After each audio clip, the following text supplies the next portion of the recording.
Hey, how's it going? Welcome back to the Bonsai Experience. So today we're going to talk about the different kinds of junipers and their differences. And the most common ones that you will see are the Procumbens Nana right here and Shimpaku back there. And one of the most common ones in Japan that they use are Ito Igawa, which we don't have because it's really expensive, not yet. And the Kishu. All these junipers are evergreen. Evergreen meaning they have their foliage all year round.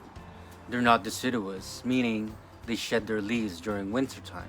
So with junipers, they usually have their foliage intact all year round. There's some shedding here and there because it actually sheds its leaves like the weaker ones to make way for the actual like stronger foliage. So as of now, we are here in California, in Northern California, and that we're gonna talk about the different kinds of junipers that we can find around here. So the most common juniper here in Northern California that we can find is the Procumbens Nana. So these types of juniper you can find in like regular nurseries, plant stores, or bonsai stores around here if there's like any that's near. And as you can see, it's a really dense foliage, right? Now, meaning that it's really compact, thus making it a perfect specimen for shohin sizes. So take a look at this. You will find a lot of these, but not a lot of them would have like a really nice trunk like this one, you know? So this one is really nice. I don't know if you can see right there. You see that? So yeah, this looks like an actual like tree, if you ask me. So there's not a lot of that.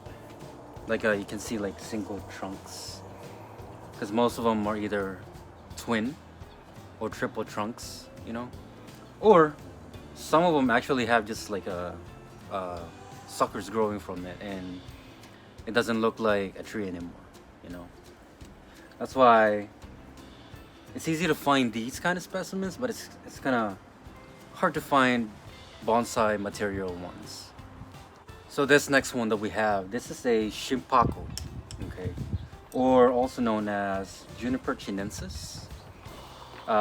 This is pretty common around here too in Northern California, but you can find them in like nurseries or even garden centers possibly. But then they'll be really small. So big ones like this, you can probably find it like yamadori, meaning in the wild, or like forests, or not forests, sorry, like mountains.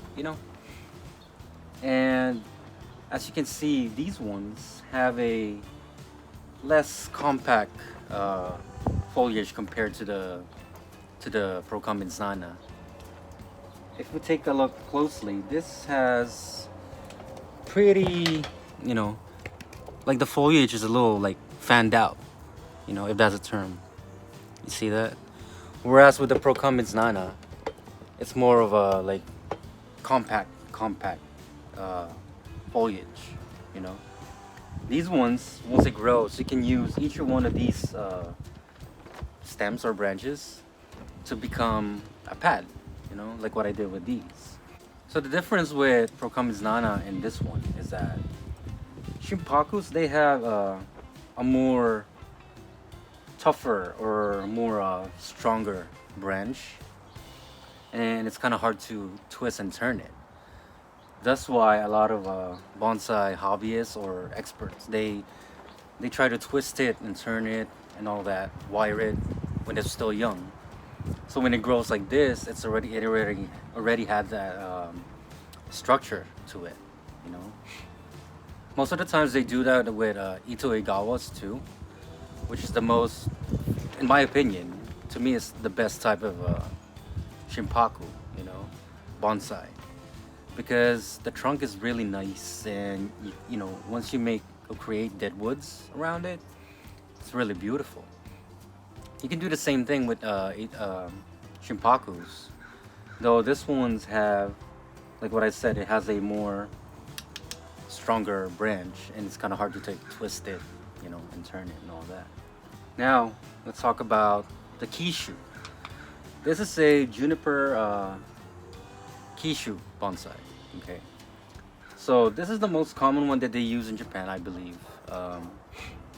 It's because it has this more compact, yet it's fanned out foliage, and they use it a lot for doing bonsai. Like if you take a look at it closer, the foliage is a lot more fanned out than the Shimpaku, right? But in my opinion, like the Shimpakus have more elongated. It's pretty longer, right?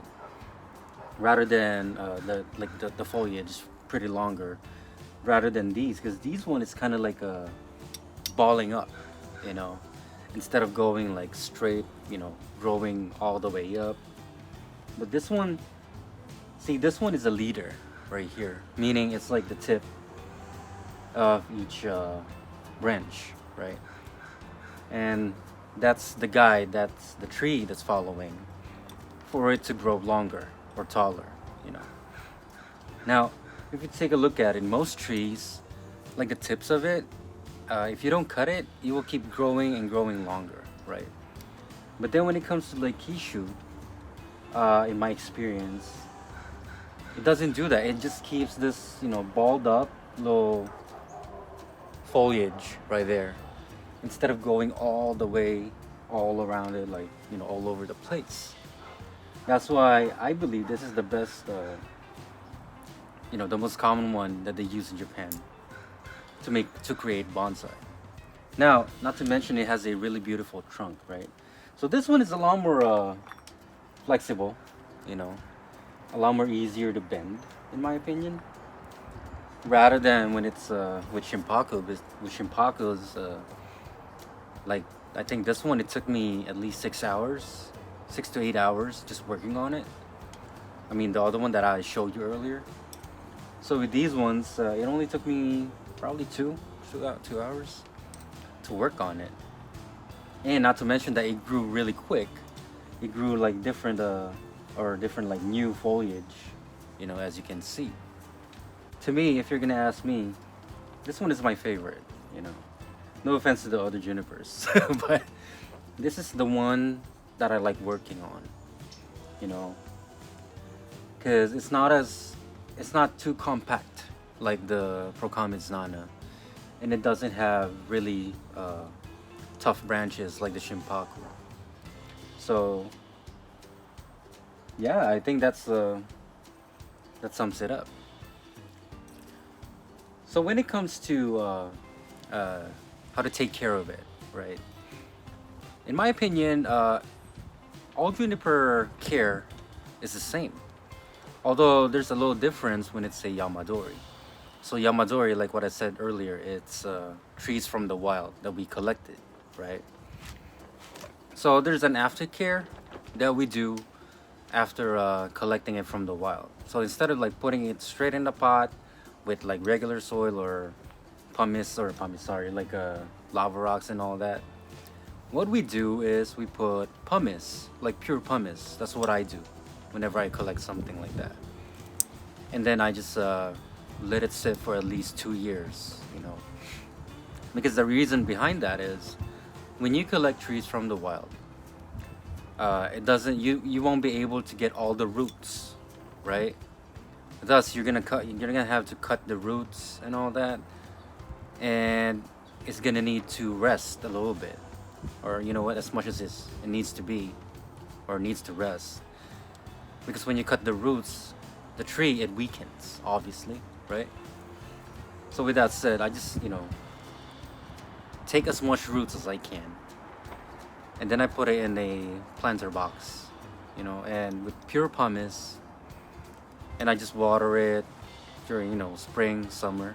I water it maybe once every 3 days when it's winter, until it gets used to it. It gets used to the environment the new environment it's in. And then after that, probably 1 or 2 years, that's when I'm gonna start working on it. You know. But let's go back to the topic regarding regular ones that we already have potted. I've been doing junipers for a while, but I just recently found out that junipers like slightly acidic soil. You know, like when you say acidic, there's organic material in the soil.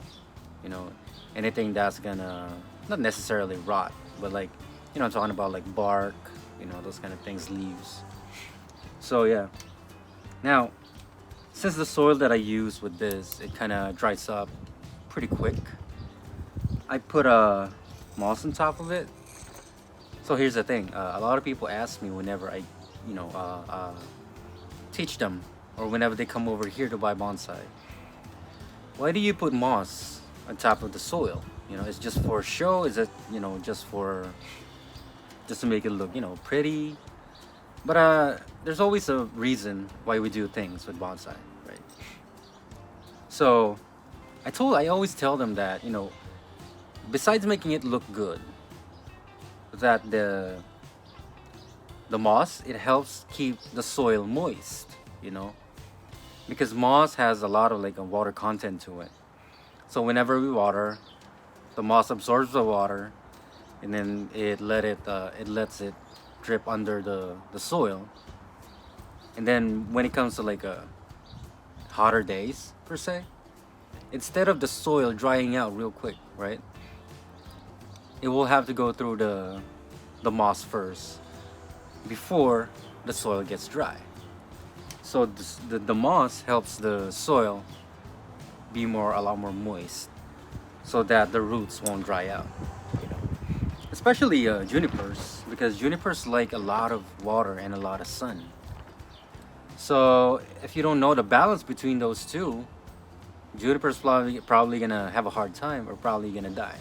You know, in some cases that happened to me and some other people that I talked to, right? By the way, I water them during spring and summer. I water them once. Oh, sorry. During spring or summer, I water it, yeah, twice a day. One before it gets hot, and one after it gets hot. See, the reason being is that, say for example, human being, right? You go out there, it's really hot, and you're thirsty and all that, you're tired, you're sweating, and then you come home, all of a sudden you take a cold shower. What do you think is gonna happen? You're gonna get it sick, right? Either you're gonna get sick, or you're not gonna feel, you know, good. Something bad is gonna happen, right? Same thing with trees. So if any of you have watered grass before, or watering grass on your lawn, it's the same thing. Once before it gets hot, and once after it's hot, during spring and summer. Now when it comes to fall or winter time, or if you're in a different, say, country, or different I don't know, archipelago, during cold times, I only water my trees once every 2 to 3 days. Why? First of all, especially if it has moss, it's gonna retain a lot of moisture, right? And I water it once every 2 to 3 days because it's cold. It's not gonna dry out really quick. Unlike when you compare it to spring and summer, that it's always sunny, right? And it's gonna dry out almost right away, in the afternoon. Then you have to like water it again, even if there's moss into it. So yeah, pretty simple. That's how you water it. When it comes to fertilizing, you only fertilize when the tree is awake or alive. Say for example, spring and summer here in Northern California. That's the only time that we fertilize the tree. Why? Because it's actively growing, you know. But during winter time, like right now, it's pretty cold out here outside. Like right now, we don't really fertilize it, okay? Because we just water it, so we'll keep the soil moist and avoid drying out of the soil or the roots. So yes, feeding it. When it comes to feeding it, you only do it summer and spring. Actively growing tree. So it's kind of the same thing with people again. Say you're sleeping, right? And then all of a sudden I pour water on you. You're not gonna be able to drink it. You're gonna choke and you're probably gonna die, right? I know that's kind of extreme, but you get my point, right? So you're only gonna be able to eat and drink when you're awake, right? Same thing with the trees. So you don't overwater it during winter because it's yeah, soil's gonna be moist and all that, but it's not gonna be drinking all the water because it's sleeping, it's dormant, right? Even evergreens, they go dormant. So let's watch the watering during fall or winter time. So different kinds of junipers, I think they all work the same when it comes to pruning as well. I've never had a juniper died on me because I pruned it uh, the wrong season of the year. Because these are evergreens, so here in Northern California, even if it's actively growing or even if it's dormant, we get to repot it, we get to prune it, style it, wire it. You know, the only difference is we don't feed during. I mean, we don't fertilize. Same thing, but we don't fertilize during fall and winter. That's the only thing that's different. But any other thing like watering, what do you call this? Like pruning, styling, it's almost the same with junipers. So, as much as possible, the only indicator that it's ready to be worked on, in my opinion, is that when it has a lot of foliage. So when it's in short, when it's really healthy, right? Say you have a juniper and only has like I don't know three branches like this, maybe three foliage. First of all, there's not so much you can work on, right? Because you only have three branches or three, leaves. There's not so much that you can work on. But if you let it grow, and you let it have like different foliage, I mean different growth, like foliage and stuff like that, branches, then you're gonna have more to work on. And also, if you work on it during that time when it only has like two or three branches, it has a like in my experience, it always happens to me when I did that before. That I tried working on it when it's still like that, like not a lot of foliage. It only has like trunk and like three or four sprouts. And I tried wiring it because I get too excited. What happens is it puts so much more stress on the tree than it already is going through. It already has going through. That what happens is the tree dies. You know. Same thing with human beings. A lot of people when they get stressed, it actually kills their body cells. And what happens eventually? They get weak, they get sick. Worst case scenario, people die. Same thing with trees. So what I do, I just let it grow, and like this one right here. This one probably needs a little trimming, but I let it grow until spring or summer, so I can try to see which ones to prune, which ones to keep, right? Although it looks pretty nice right now, right? And it can be worked on probably 2 months after now, and let's just wait until the foliage grows more. So yeah, that's pretty much it. Juniper care, different types of junipers that we have here, and some that we don't have, say like Ito Igawa. You guys can look it up. To me, that is the most expensive juniper. Sorry, braces. That's the most expensive juniper that I've ever seen in my life. Not to mention the ones like yamadoris that they collected out there in the open, in the wild. But Ituigawa, I don't know, it's one of my favorites in this one right here, the Kishu. So I hope I was able to teach you something good and that I was able to guide you to the right path by telling you my experiences and how I take a look at different kinds of junipers and with the care that I do. If you guys have any questions or any you know any questions, suggestions, any confessions, just let me know. Just put it down in the comment section and I'd be happy to respond to you guys. So I'll see you in the next video. Welcome to the bonsai experience.